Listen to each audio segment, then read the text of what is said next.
Bismillahirrahmanirrahim. Assalamualaikum warahmatullahi wabarakatuh. Alhamdulillahirabbil alamin. Wa bihi nasta'inu ala umuri dunya waddin. Wassalatu wassalamu ala asyrafil anbiya'i wal mursalin wa ala alihi wa ashabihi wa man tabi'u bi ihsanin ila yaumiddin. Amma ba'du.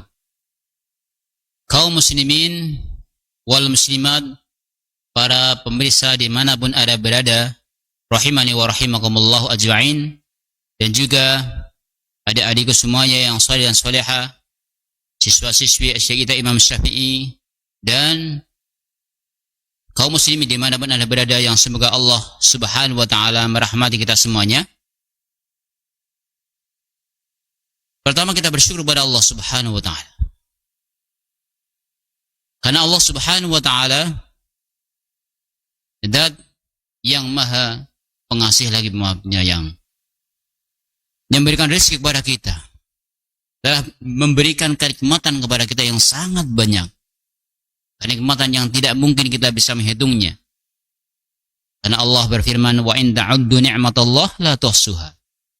Apabila kalian menghitung nikmat Allah, pasti tidak akan bisa menghitungnya. Salah satu nikmat yang sangat besar yang Allah anugerahkan kepada kita adalah nikmatul iman dan Islam. Nikmat iman dan Islam, sehingga dengan nikmat tersebut Allah mudahkan kepada kita untuk terus belajar, mengkaji agama Allah Subhanahu wa taala, mendatangi majelis taklim, dan membaca kisah-kisah orang-orang saleh terdahulu. Maka kita tentunya mohon kepada Allah Subhanahu wa taala biar Allah berikan kepada kita ilmu yang bermanfaat di dunia sampai di akhirat. Amin ya rabbal alamin. Apa doanya anak-anak semuanya? Allahumma inni as'aluka ilman nafi'a wa rizqan thayyiba wa amalan mutaqabbala. Ya Allah, aku mohon kepadamu ilmu yang bermanfaat, rezeki yang baik, dan amal yang diterima. Ini ya hendaknya kita baca setiap pagi. Anak muslim, muslimah, hendaknya kita baca, doain setiap pagi, kita mohon kepada Allah subhanahu wa ta'ala. Dan insyaallah kita akan mengkaji kisah anak saleh berikutnya. Keduanya salawat dan salam semoga tercurahkan kepada Nabi kita Muhammad sallallahu alaihi wasallam, juga kepada keluarganya, kepada para sahabatnya, dan kepada orang-orang yang mengikuti sunnah-sunnah beliau sampai hari kiamat. Anak-anakku yang semoga dirahmati oleh Allah subhanahu wa ta'ala, kaum muslimin wal muslimat rahimani wa rahimakumullahu ajma'in. Kita lanjutkan kisah sahabat Nabi sallallahu alaihi wasallam yang bernama Khubayb bin Adi, yang tadi kita sampaikan. Kemarin kita sampaikan kisah sampai di mana ketika beliau ini mendapatkan ujian, diikat dengan tali, kemudian ternyata dalam kondisi demikian beliau mendapatkan rezeki dari Allah subhanahu wa ta'ala, mendapatkan anggur. Coba, kemudian dalam keadaan diikat, dia bisa makan dengan anggurnya. Makan anggurnya. Siapa yang melihat? Putri dari Al-Haris itu sendiri melihat keajaiban tersebut sampai memanggil orang-orang Makkah biar melihatnya. Ternyata ini keajaiban yang luar biasa yang dilihat langsung oleh orang-orang Quraisy. Dan ternyata peristiwa seperti ini juga pernah dialami oleh Maryam binti Imran. Dulu ketika di mihrab dengan beribadah, tiba-tiba datang rezeki di sampingnya. Kaum muslimin rahimani wa rahimakumullahu ajma'in. Ketika kondisi demikian, bagaimana berikutnya? Orang-orang kafir Quraisy terus mendatangi dan merayu Khubayb bin Adi agar keluar daripada Islam, meninggalkan agama Islam, dan mengikuti agama nenek moyangnya lagi. Tapi apa katanya?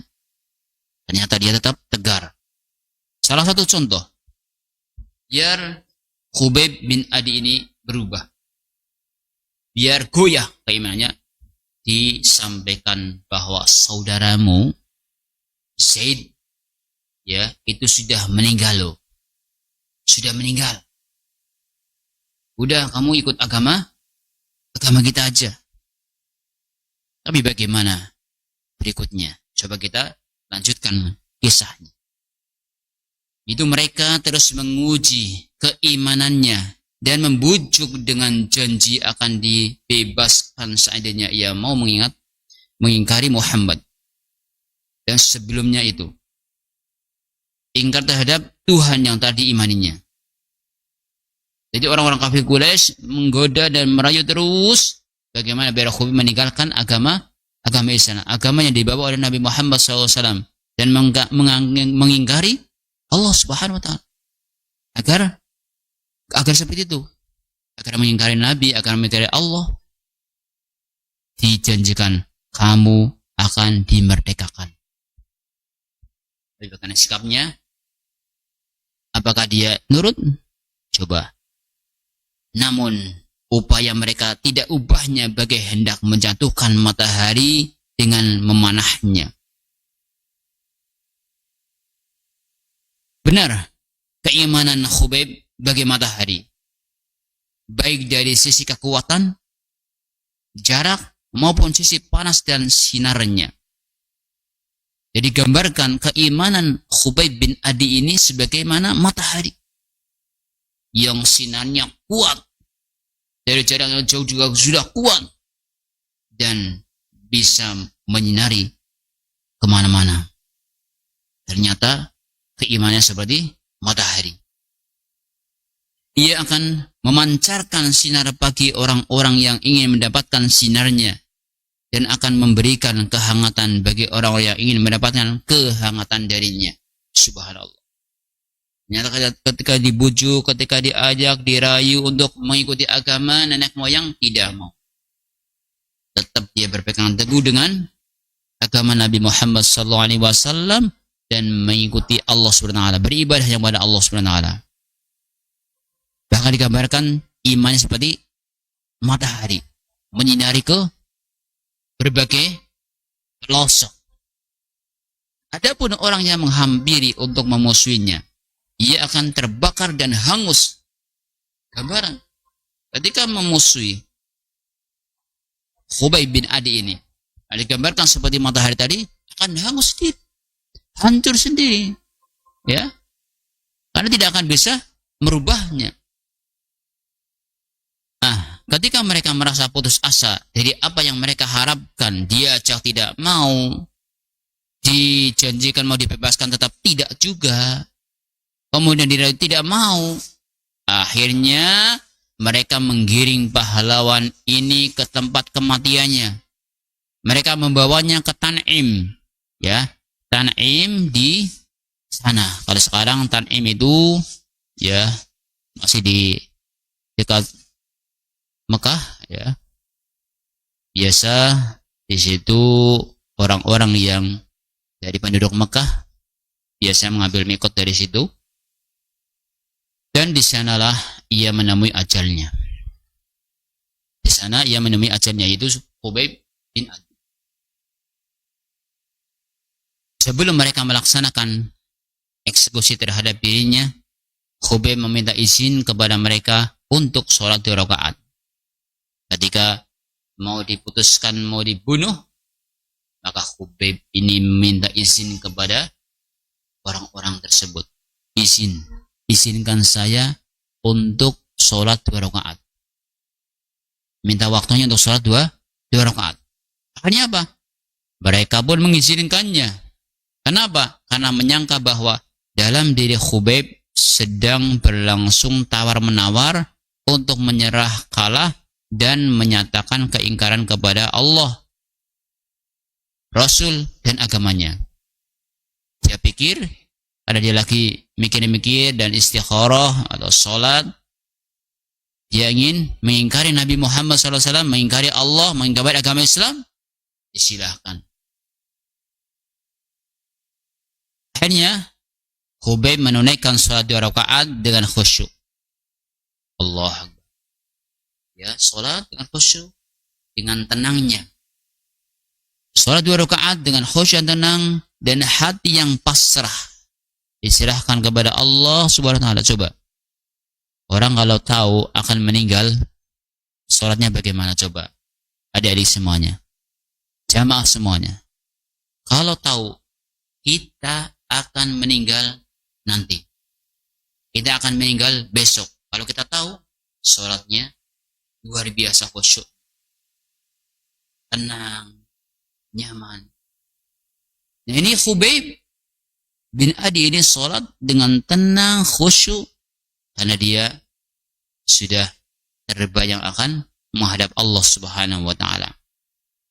Dan ini juga bisa diambil pelajaran kalau kita ingin melatih diri kita sholatnya khusyuk, maka kita sholat seakan-akan kita mau meninggal besok. Bahkan kita akan meninggal nanti. Kalau orang lagi sholat, bayangannya kita akan meninggal, maka kita akan lebih khusyuk dalam sholatnya. Silakan bisa Bapak Ibu praktekkan. Nah ini, Khubayb bin Adi ini begitu nyaman, khusyuk, dan tenang dalam sholatnya. Manisnya iman mengalir deras ke dalam jiwanya, sehingga ia sangat berkeinginan bila tetap dalam keadaan sholat.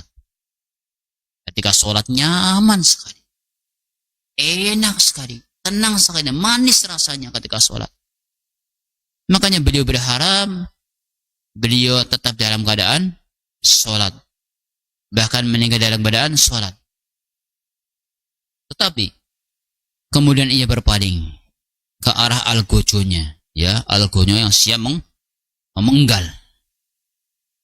Ia berpaling kepada algojonya, lalu berkata kepada mereka, demi Allah, kalau bukan karena nanti kalian menyangka bahwa aku takut mati, niscaya akan kulanjutkan lagi sholatku.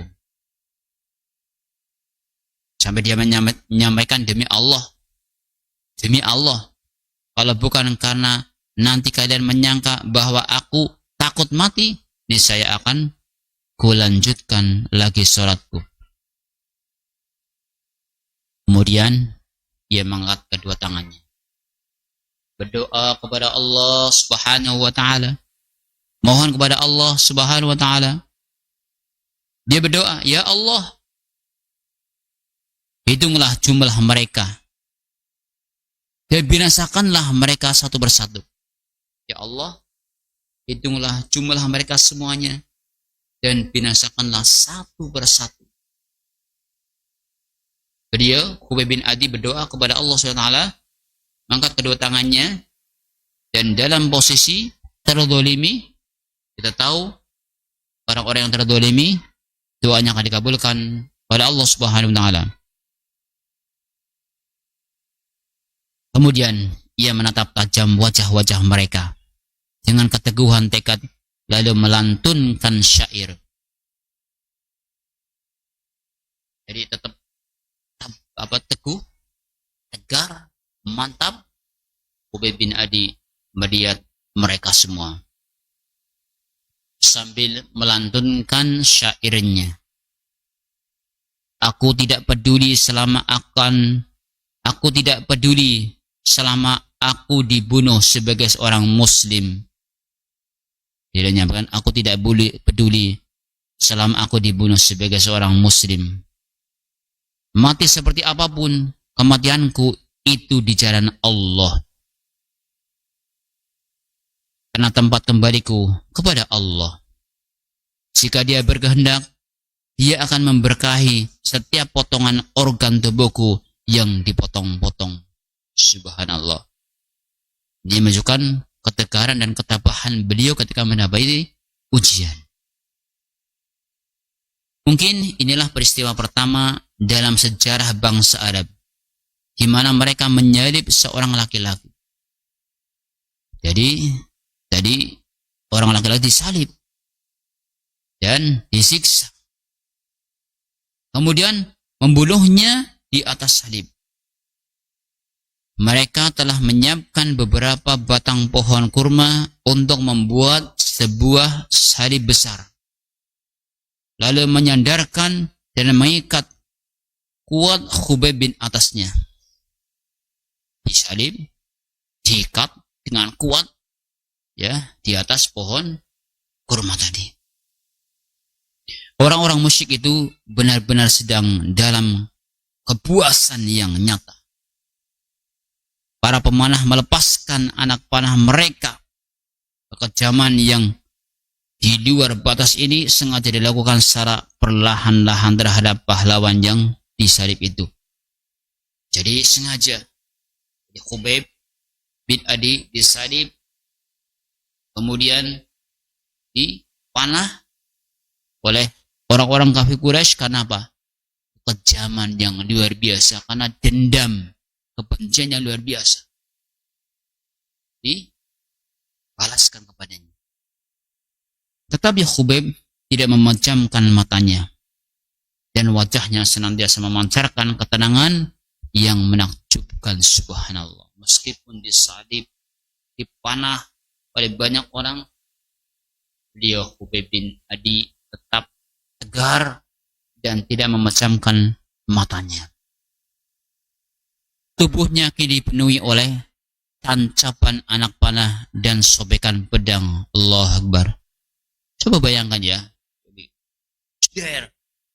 karena panah satu aja luar biasa, bagaimana kalau beberapa panah masuk pada tubuh seorang? Sudahkah itu karena pedang pula? Maka ini luar biasa. Namun demikian tidak akan merubah sikap daripada Khubayb bin Adi. Saat itu salah seorang pemimpin Quraisy mendekatinya sambil berkata, "Apakah engkau merasa senang bila Muhammad menggantikanmu?" Jadi ditawarin. Apakah engkau merasa senang bila Muhammad menggantikanmu, sedangkan engkau dalam keadaan segar bugar bersama keluargamu? Hanya ditawarkan. Kamu senang enggak kalau kamu diganti Muhammad disiksa, kamu selamat, kamu segar bugar bersama keluarga? Cara orang kitanya demikian. Kamu bagaimana coba? Coba jawabannya bagaimana? Mendengar itu, hati Khubayb bergejolak dan bagai badai ia berteriak kepada para pembunuhnya, "Demi Allah, aku tidak akan pernah rela tinggal bersama anak istriku dan menikmati kesenangan dunia, sedangkan Rasulullah SAW menderita walau hanya tertusuk duri." Coba bayangkan. Dengan lantang menyampaikan, "Demi Allah, saya tidak rela hidup senang bersama anak, bersama istri." Sementara Nabi SAW tersakit, walaupun hanya tertusuk duri. Coba, apalagi kalau disiksa di panah-panah, jelas tidak rela. Hanya Khubayb bin Adi ini tegar. Dan ternyata kata-kata ini sama dengan yang diucapkan oleh Zaid, saudaranya sendiri, yang tadi baru saja meninggal. Jadi kata-kata agung itu rupanya juga diucapkan oleh teman seperjuangannya, Zaid bin Ad-Dathinnah, saat mereka hendak membunuhnya. Jadi yang dia sampaikan sama-sama ucapannya. Jadi lebih baik ya dia disiksa daripada Nabi SAW. Ini bentuk cintanya kepada Nabi SAW, bentuk cinta kepada sunnah Nabi SAW, pembelaan kepada Nabi Muhammad SAW. Lebih baik dia yang tersiksa. Bagaimana dengan kita? Ketika ada yang mencela Nabi SAW, kita bela. Nah, kata-kata memesona yang telah diucapkan oleh Zaid kemarin dan sekarang diulangi oleh Khubayb bin Adi ini telah menyebabkan Abu Sufyan yang waktu itu belum masuk Islam mempertepukan kedua telapak tangannya sambil berkata. Jadi ketika mendengarkan katanya sama, ya, Abu Sufyan menyampaikan sambil menentukan kedua tangannya dan sebelum masuk Islam, "Demi Allah, aku belum pernah melihat seorang pun mencintai orang lain seperti sahabat-sahabat Muhammad mencintai Muhammad. Ini baru ini saya melihat sahabat-sahabat yang lebih mencintai Muhammad. Di sahabat Nabi lebih mencintai Nabi Shallallahu Alaihi Wasallam. Luar biasa. Dan ini disampaikan oleh Abu Sufyan ketika belum masuk Islam. Makanya kaum muslimin yang sebenarnya rahmati Allah Subhanahu wa taala. Inilah sosok orang muslim yang mengaku cinta kepada Nabi sallallahu alaihi wasallam, mengaku mengikuti sunnah Nabi sallallahu alaihi wasallam, mengaku dirinya pengikut Nabi sallallahu alaihi wasallam, dan yang jiwa kita siap untuk membela Nabi sallallahu alaihi wasallam. Siap untuk memperjuangkan sunnah Nabi sallallahu alaihi wasallam. Jangan rela ketika sunnah dilecehkan, Nabi sallallahu alaihi wasallam dihina, kita harus bela. Itulah jiwa seorang pengikut Nabi sallallahu alaihi wasallam. Kata-kata Khubayb ini bagaikan aba-aba yang memberikan izin bagi setiap anak panah dan mata pedang untuk mencapai sasarannya di tubuh pahlawan ini. Silakan, kalau mau bunuh saya, bunuh aja. Silakan seperti itu. Yang mau panah-panah aja. Saya itu lebih baik disiksa daripada Nabi sallallahu alaihi wasallam yang disiksa. Yang menyakitkannya dengan segala kekejaman dan kebuasan. Di dekat tempat kerjanya itu, burung-burung bangkai dan burung-burung buas lainnya berterbangan. Jadi burung-burung yang biasa makan bangkai, burung-burung buas pada berterbangan di sekeliling itu, yang siap memangsa bangkainya. Seolah-olah sedang menunggu selesainya prosesi pembunuhan itu. Dan para algojonya pulang meninggalkan tempat itu. Lalu mereka mendekat dan mengerubungi tubuh yang sudah menjadi mayat itu sebagai sambatan istimewa. Ini burung-burung yang ada di sekitarnya. Jadi ada burung yang suka makan bangkai, ada burung buas yang akan siap menyantapnya.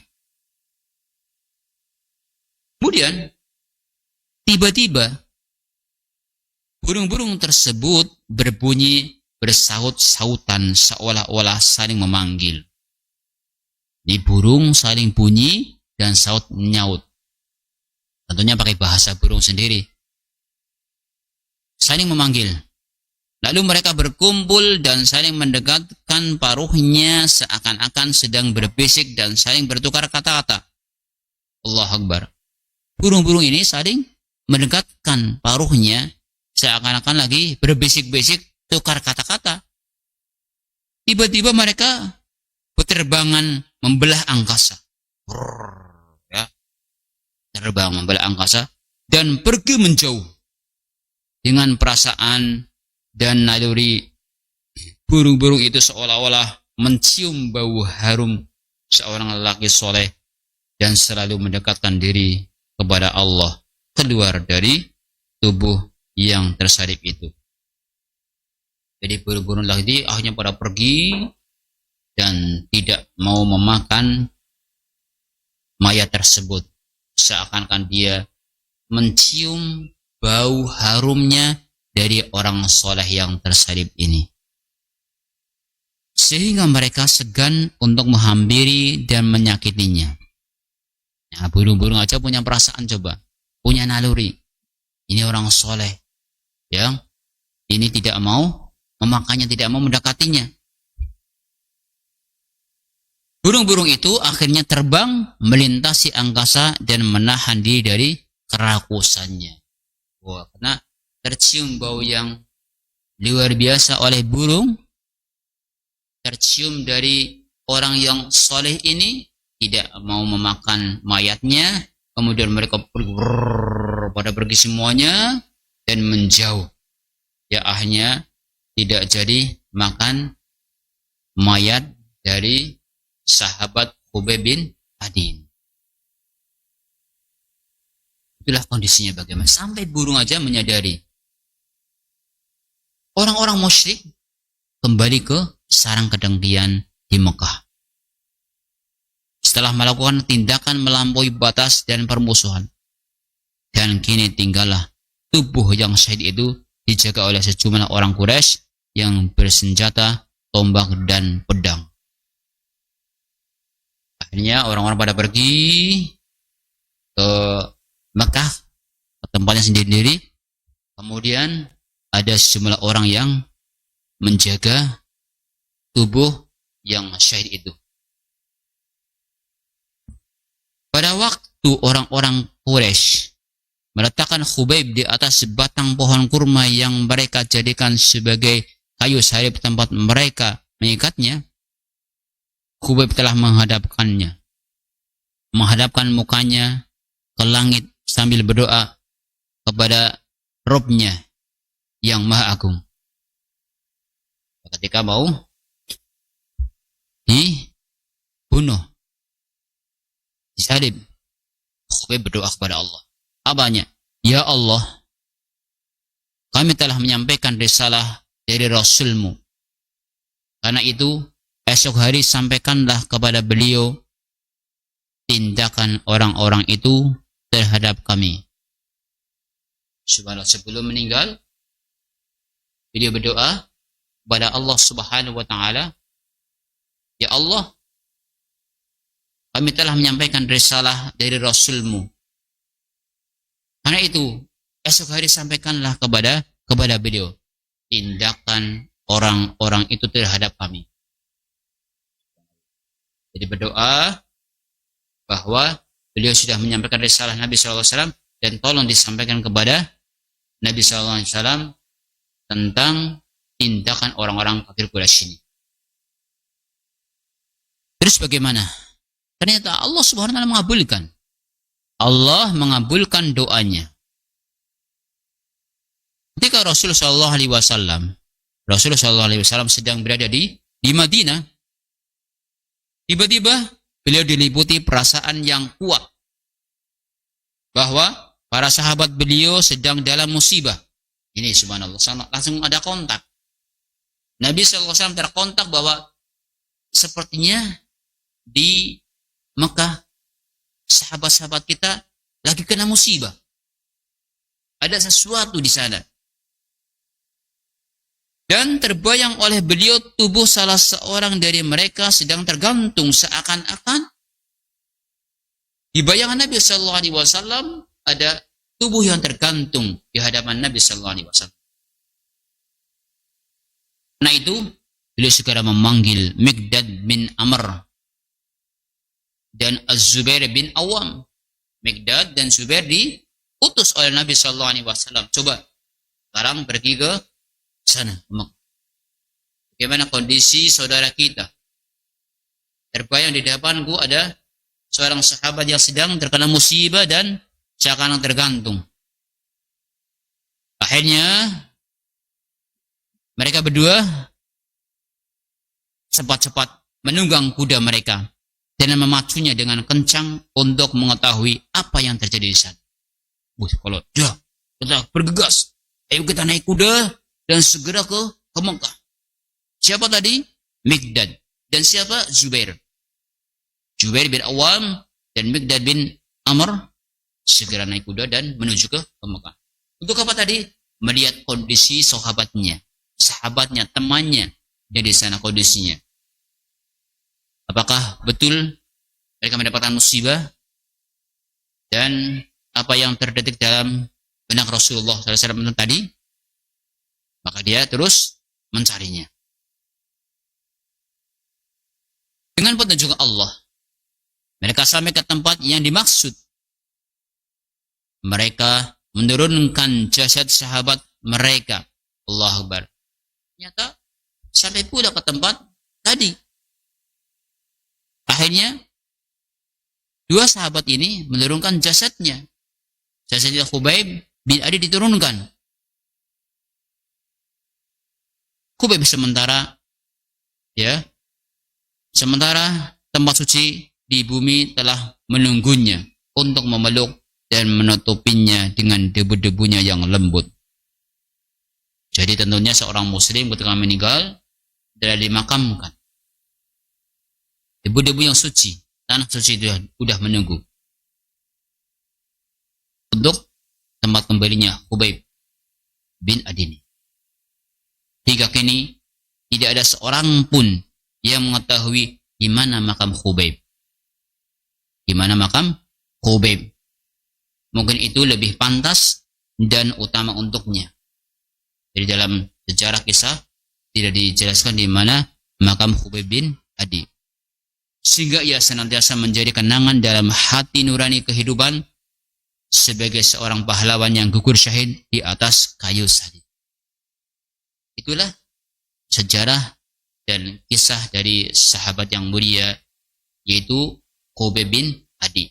Meninggal dalam keadaan disalib dan beliau mempertahankan Islamnya sampai ajal menjemputnya. Dan namanya harum sampai burung-burung yang ganas, burung-burung yang buas tidak mau memakannya. Karena tahu itu adalah orang-orang yang saleh. Dia mempunyai kelebihan yang luar biasa. Inilah kisah daripada sahabat yang mulia, yaitu Khubayb bin Adi. Maka kita bisa mengambil pelajaran yang berharga di antaranya. Yang pertama, kita seorang muslim, anak saleh dan salehah, harus bangga dengan Islam dan kita mempertahankan agama Islam sampai ajal menjemput kita.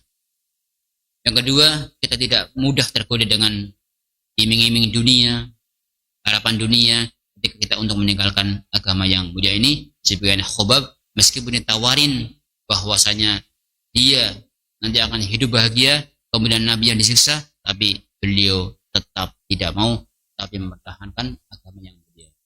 Inilah yang bisa kami sampaikan tentang kisah Khubayb bin Adi. Semoga bermanfaat untuk kita semuanya. Hanya kita tutup dan doa kafaratul majlis. Subhanakallahumma bihamdika asyhadu an la ilaha illa anta astaghfiruka wa atubu ilaik. Assalamualaikum warahmatullahi wabarakatuh.